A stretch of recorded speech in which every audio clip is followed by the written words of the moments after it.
इस बार भी बरसात नहीं हुई। जानवरों के खाने के लिए कुछ ना बचा था। सूखी घास भी अब खत्म थी। मारवाड़ और अकाल का नाता कुछ पुराना ही था। इस बंजर भूमि की वीरता पर इंद्र भी सदैव रुष्ट रहते थे। आज रावले में पंचायत शुरू हुई। ठाकुर साहब ने स्थिति को ठीक ठीक जानकर जानवरों को मालवा क्षेत्र में ले जाने का फैसला किया।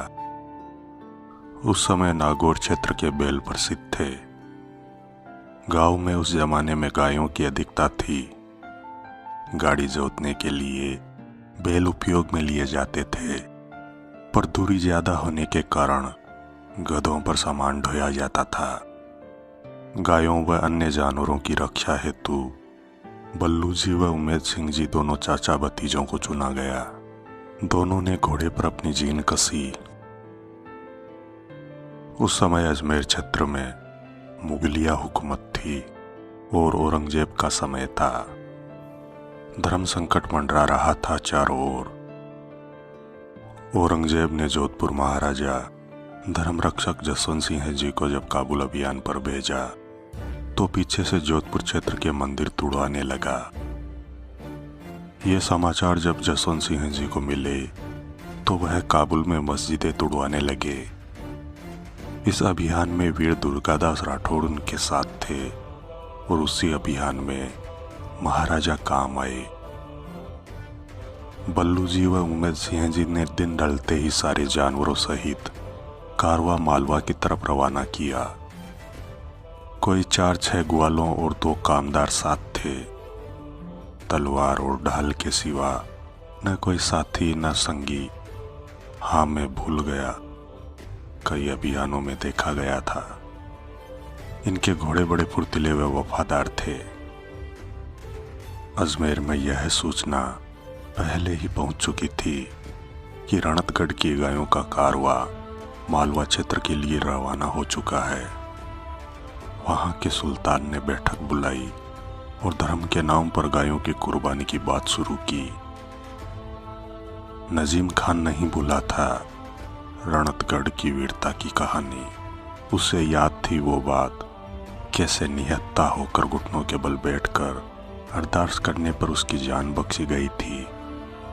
उसके चेहरे का पसीना यह सब बयां कर रहा था।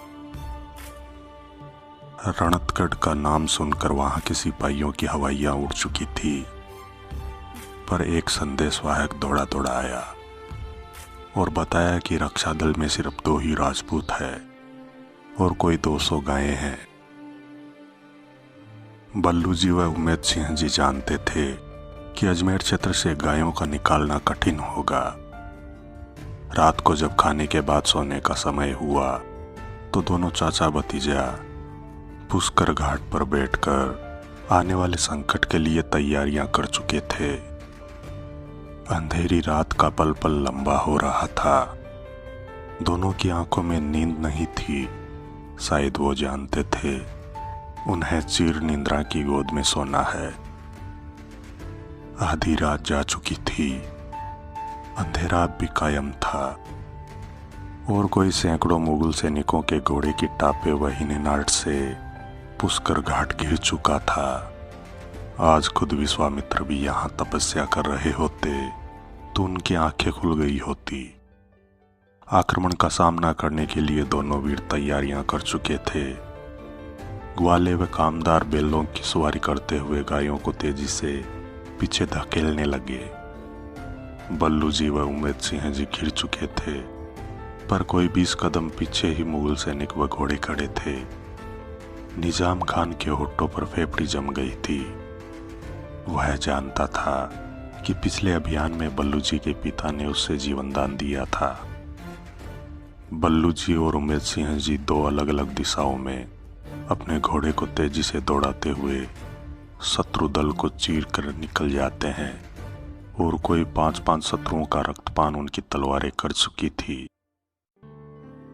अगले धावे से पहले अब उन दोनों के दोनों हाथों में तलवारें थी।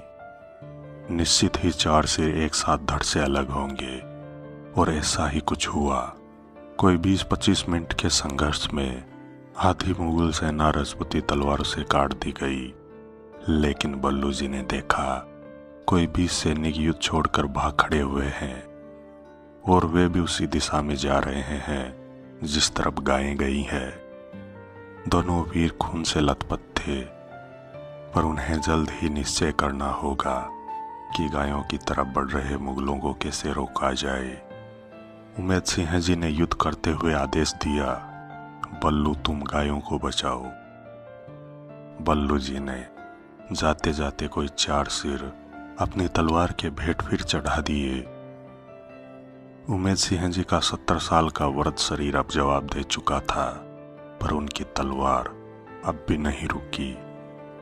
अंत में एक सैनिक ने पीछे से वार किया और उमेद सिंह जी बुरी तरह कट चुके थे, पर उन्होंने फिर भी संघर्ष जारी रखा और वीर गति को प्राप्त हुए। बल्लू जी शत्रुओं का पीछा करते हुए उनके बीच पहुंच चुके थे, पर उनके शरीर से बहुत खून बह चुका था। मुगल सैनिक पूरी तरह भयभीत थे। नजीम खां पठान का घोड़ा एक कदम आगे तो 4 कदम पीछे जा रहा था। आरण मंड चुका था और एक अजीब घटना घटित हुई। बल्लू जी अब बिना सिर के लड़ रहे थे। काफी देर चले युद्ध के बाद वहां सन्नाटा था। अब कोई मुगल सैनिक नहीं बचा था। सारी गायें बचा ली गई। रातों रात इंद्र भी प्रसन्न हो गए और बारिश शुरू हो गई। बल्लू जी का घोड़ा तेजी से रणतगढ़ की तरफ बढ़ रहा था, पर गर्म खून व ठंडी बारिश की बूंदें जहर का काम कर गई और बल्लू जी का धड़ुआ घोड़ा बीच रास्ते में ही गिर गए। आज रणतगढ़ के ये वीर उमेद सिंह जी और बल्लू जी इतिहास के पन्नों से गायब है।